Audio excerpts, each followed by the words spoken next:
Hello everyone, स्वागत है आपका मेरे नए ब्लॉग में। कैसे हैं आप सब लोग? आई होप कि सब बहुत अच्छे होंगे। हम भी काफ़ी अच्छे हैं। आज बहुत दिनों बाद मैं पूरा ब्लॉग बना रही हूँ क्योंकि टाइम ही नहीं मिलता बच्चों के साथ। और आज मैं आप लोगों से अपना इवनिंग रूटीन शेयर करने वाली हूँ कि इन दोनों शैतानों के साथ मेरा पूरा इवनिंग कैसे जाता है। लंच के बाद का ये हाल होता है मेरे घर का, और डेली का यही है। सुबह मैं इस घर को बहुत साफ़ करके रखती हूँ कि पूरे दिन साफ़ रहेगा, लेकिन 1 से डेढ़ घंटे के अंदर ये लोग ऐसा बना देते हैं कि कहाँ सोफ़ा जा रहा है, कहाँ टेबल जा रहा है, मुझे कुछ नहीं पता होता। और अब तो ये मेरी डेली की स्टोरी हो गई है कि घर कभी साफ़ रहता ही नहीं है। सुबह चाहे मैं कितना मर्ज़ी साफ़ कर लूँ, जब तक ये दोनों खेल रहे होते हैं तब तक मैं अपना काम निपटा देती हूँ। और ये पुचकी जो है ना, ये मेरे पीछे पीछे घूमती रहती है पूरे दिन भर। और ख़ासकर इसको बालकनी में आना तो बहुत ही ज़्यादा पसंद है। अगर मैं इसको यहाँ पे अकेले भी छोड़ दूँ तो ये आराम से खेल लेती है यहाँ पे। और जिस काम के लिए इसको मना कर दिया जाए या जिस जगह जाने को इसको मना कर दिया जाए ना, वो तो इसने करना ही करना है। मतलब इसको आप बिल्कुल रोक नहीं सकते। और उसके बाद ये बता के जाती है कि मैं ऐसा कर रही हूँ, ऊपर से हंसती है और फिर भाग जाती है। तो ये आजकल बहुत ज़्यादा नॉटी हो गई है।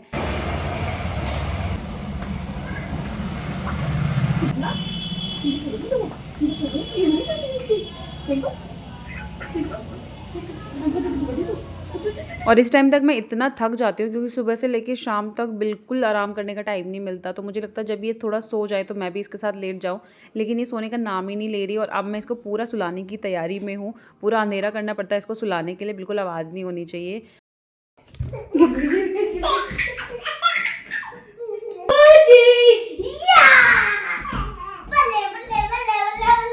तो पहला ट्रायल मैंने मार लिया इसको सुलाने का, जो कि मेरा सक्सेसफुल बिल्कुल नहीं हुआ। और अब ये नहीं सोएगी कुछ देर तक, तो बिल्कुल नहीं सोएगी।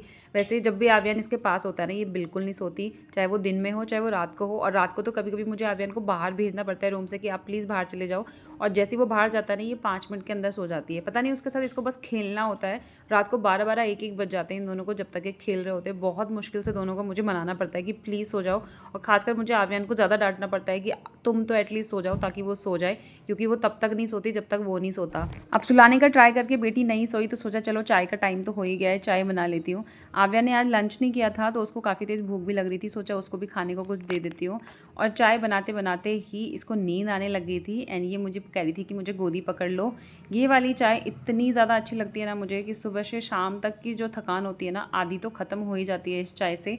तो ये वाली चाय तो मैं कभी भी स्किप नहीं कर सकती। मतलब शाम को तो चाय चाहिए ही चाहिए।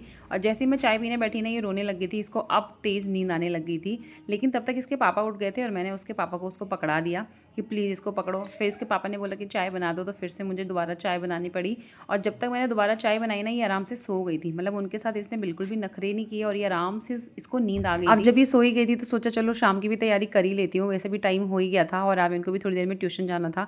और जब ये उठ जाएगी ना, तो ये मुझे बिल्कुल नहीं करने देगी, क्योंकि आज हस्बैंड को ऑफिस जाना है और रात को मुझे सब कुछ अकेले ही संभालना पड़ेगा। इसीलिए मैंने यहाँ पे आज जल्दी सब्जी बना दी। और आज मैं बना रही हूँ गोभी और आलू की सब्जी। अब साइड में चाय भी रेडी हो गई थी, तो सोचा गोभी को ना कट करके नमक के पानी में डाल देती हूँ ताकि वो अच्छे से क्लीन हो जाए। और उसके बाद आराम से चाय पी, उसके बाद सब्जी बनाई।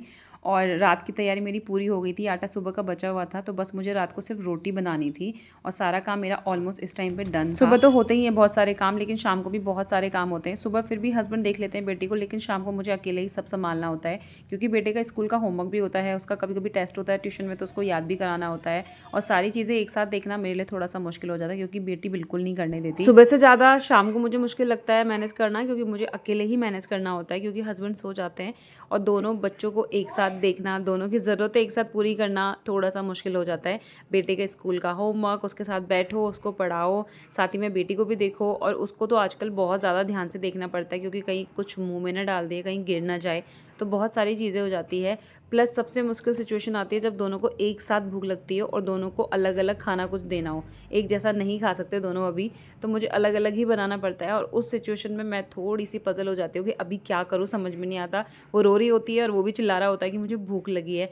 तो दोनों को इस सिचुएशन में मैनेज करना थोड़ा सा मुश्किल होता है। आदित्य की माइलस्टोन की बात करूँ तो वो अभी काफ़ी अच्छे से चलने लगी है। वैसे तो उसने 1 साल से पहले ही चलना शुरू कर दिया था, लेकिन अभी वो बहुत अच्छे से चलने लगी है, चीज़ों को समझने लग गई होती है बहुत ज़्यादा जल्दी कैच कर लेती है। जैसे हम कोई राइम भी गाते हैं तो वो भी उसको पता होता है कि इसके बाद क्या आएगा, तो वो बोल देती है उस चीज़ को। बहुत सारे वर्ड्स ऐसे हैं जो उसके समझ में आ जाते हैं कि क्या बोल रही है, लेकिन बहुत सारी ऐसी चीज़ें हैं वो जो समझ में नहीं आती कि वो क्या बोल रही है, लेकिन हाँ, वो अपनी साइड से पूरी कोशिश करती है कि वो कुछ ना कुछ बोलती रहे। हर चीज़ पे उसका रिएक्शन हमें अब मिलने लग गया है। जैसे अगर हम कोई चीज़ छीन लें तो वो गुस्सा कर लेती है, और जब उसे बुलाना हो तो वो हाथ से कम कर लेती है। मतलब बहुत सारी चीज़ें अभी वो समझने लग गई है। और इस टाइम पे उसका फ़ीड का टाइम होता है, तो उसको मैं यहाँ पे सेरेलैक ही दे रही हूँ। और सेरेलैक मैं उसको पूरे दिन में एक ही बार ही देती हूँ, या तो सुबह दे देती हूँ या फिर शाम को दे देती हूँ, और उसको काफ़ी पसंद आता है तो वो आराम से खा लेती है।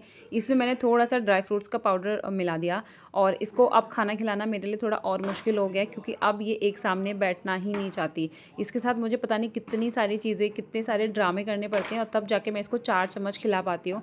जब से इसने चलना शुरू किया ना, तब से इसके ज़्यादा ड्रामे हैं, उससे पहले ये आराम से बैठ के खा लेती थी। और बेटे का यहाँ पे ट्यूशन का टाइम हो गया था, इसलिए वो निकल गया था ट्यूशन के लिए। और अब आदित्रि इतना समझने लगी है कि अगर पापा या फिर भैया को कहीं बाहर जाना हो, या मुझे अगर बाहर जाना हो, तो उसको पता होता है कि ये बाहर जा रहे हैं, और वो रोने लगती है कि मुझे भी लेके जाओ। स्पेशली मॉर्निंग में जब भैया उसका स्कूल जाता है उस टाइम पे, तो उसको चाहिए कि हाँ, मुझे नीचे वैन तक जाना ही जाना है। अब हस्बैंड के हाथ में अगर वो स्कूटी की चाबी भी देखती है, तो उसको पता होता है कि इस चाबी से बाहर जाते हैं, तो वो सबसे पहले खुद ही गेट पे खड़ी हो जाएगी और फिर बोलेगी मुझे भी लेके जाओ। सो ये टाइम मेरा बिल्कुल फ्री वाला टाइम था। आर्यन ट्यूशन चला गया था और सारा काम भी हो गया था, और अब मैं खेलूँगी पुचकी के साथ, क्योंकि ये टाइम बहुत ही स्पेशल होता है मेरे लिए।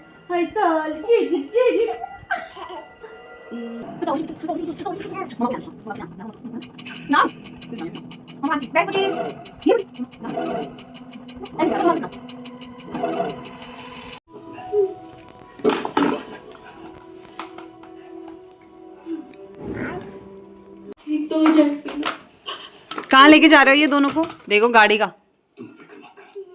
क्यों निकाला? आगे लगाओ, उसको फिक्स करो। गो गो फिक्स इट। हाँ गो गो, फटाफट जाओ। Come on fix it, fix करो उसको। पुचिए कर देना, ले ला दे इधर। जब ये उठेगी तो कुछ दिनों तक काफी कमजोरी रहेगी, तो आप लोगों को बहुत देर अदिति के साथ खेलने के बाद मुझे लगा उसको अब खाने को कुछ देना चाहिए, तो मैं उसके लिए बना रही हूँ यहाँ पे सूजी का चीला टाइप का वेजीज मिला के। यहाँ पे मैं प्याज, टमाटर और थोड़ी सी शिमला मिर्च बारीक बारीक काट के उसमें डाल रही हूँ। इसको दूध के साथ भिगोना है, और ये बहुत ईजिली बन जाता है एंड बहुत सॉफ्ट बनता है, और खाने में भी बहुत टेस्टी लगता है। और अब जब भी हम खाना खाते हैं तो मैं अदिति को रोटी, पराठा या इस तरीके का कुछ भी, जैसे सब्जी में से आलू निकाल के मैं उसको वॉश करके दे देती हूँ उसके हाथ में, ताकि उसे खुद खाने की आदत हो। और वो काफ़ी हद तक सीख भी गई है खुद ही खाना। मैंने उसके लिए बेसन का चीला भी ट्राई किया, उसे काफ़ी पसंद आया और उसने खुद खाया है उसको प्लेट में से।